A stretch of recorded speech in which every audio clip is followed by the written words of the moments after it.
Kdo pa se lahko igra sedečo košarko? Sedečo košarko lahko po pravilnik, po evropskih pravilih, kjer imamo tudi sedež, vsi ljudje, ki dobijo potrdilo od specialista, da ni zmožen igrati hodeče košarke. Se pravi, to nismo samo paraplegiki, amputeranci, to so tudi ljudje, ki so bili nekdaj košarkaši, pa imajo, ne vem, meniskus koleno ali zvin gležna ali nekak zlom, pa ne more več. Tako da, hočem reči, tudi zelo majhne, v narekovajih poškodbe lahko se priklopijo k nam in oni so nekako prodorni, ključni igralci, ker so je treba razlikovati paraplegika, ki je ohromelost od pasu dol, kjer je stabilnost slabša in rekel stabilnost levo, desno, naprej, nazaj.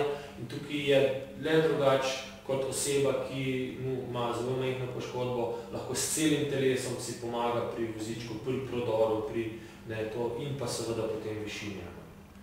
Verjetno so pa ti drugače rangirani kot tisti, ki so pravi? Seveda. Ekipa ne sme preseči v klubskem nivoju 14 točk pa pol in pa v reprezentančnem 14 točk. To pomeni, da 5 igralcev, ko je v igri trenutno, ne sme preseči teh številk. Rangirani so pa igralci po višini poškodbe, po kategoriji poškodbe. En paraplegik recimo skoraj ne more preseči številke 2, 2,5, namreč jaz imam 2,5 točke, kjer sem playmaker, in nekako imam skoraj maksimalno za paraplegika možno točk. So pa seveda amputeranci 4 točke in pa, kot sem prej navedel, ne vem, poškodba gležna, pa to 4,5.